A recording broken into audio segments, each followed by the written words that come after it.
हमें पूरा भरोसा है, विश्वास है कि 100 बच्चों पे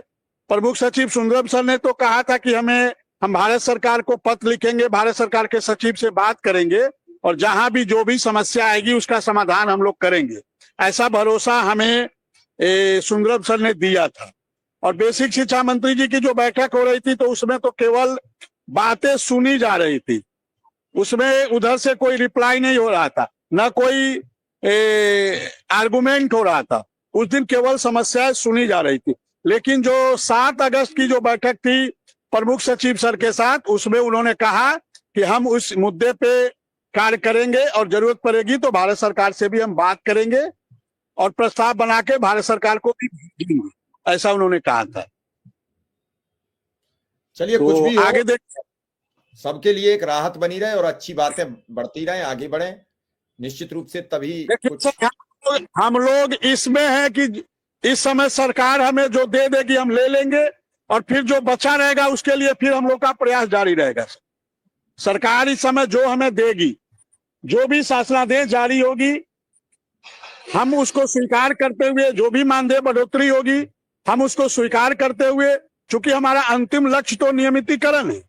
हमारी अंतिम लड़ाई तो नियमितीकरण के मुद्दे पर जाकर समाप्त होगी। तो इस समय सरकार हमें जो दे देगी, मानदेय बढ़ोतरी है, ऑटो रिन्यूअल है, 14 CL है, मेडिकल है, महिलाओं का अंतर जनपदीय ट्रांसफर एक बहुत बड़ा मुद्दा है।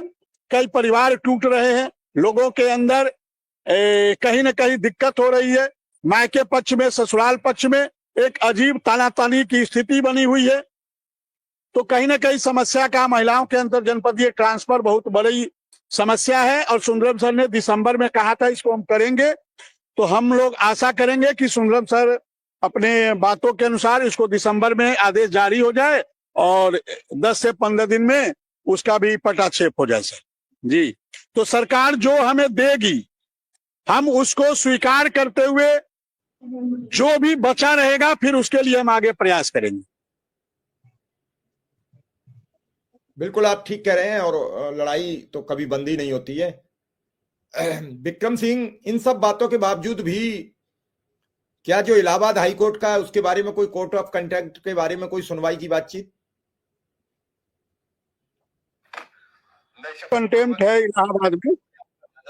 उस पर भी तैयारी हम लोग की चल रही है,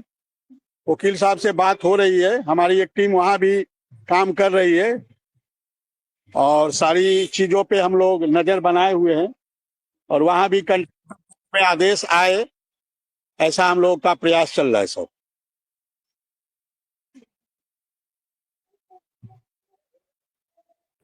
चलिए विक्रम सिंह, सब जगह अपनी अपनी प्रक्रिया बनाए रखो, पता नहीं कहां से कोई अच्छी खबर निकल आए। सबसे पहले तो मैं यही चाहूंगा, जो अभी आपने कहा कि 18 दिसंबर से पहले अनुदेशक शिक्षा मित्र को सरकार की तरफ से एक बड़ा ऐलान हो जाए, क्योंकि कल आपकी मुख्यमंत्री जी से मुलाकात हुई है तो आपको बेहतर पता होगा क्या है, क्योंकि जब वो आपको मिलते हैं और आपके पुराने परिचित हैं, अब बातचीत और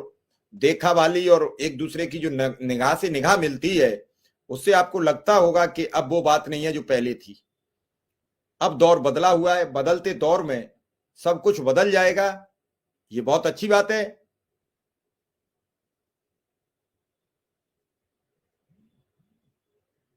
और ये दौर बदले, आप खूब जमकर मुख्यमंत्री से अब मिलते रहिए,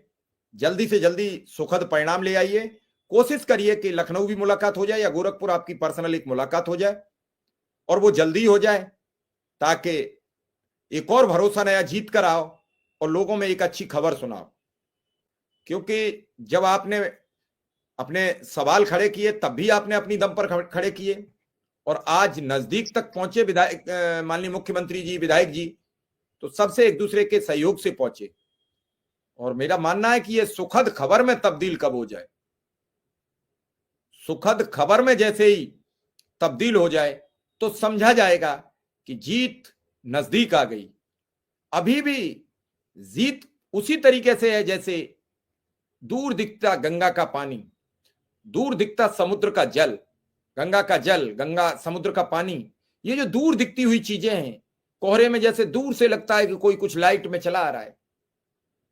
क्योंकि काफी समय से जब कोई रोशनी की किरण नहीं दिखती है, सब जगह अंधकार अंधकार दिखता है, तो आदमी थक चुका होता है। थका मांदा आदमी कुछ भी सोचने की क्षमता खत्म हो चुकी होती है, समझने की क्षमता खत्म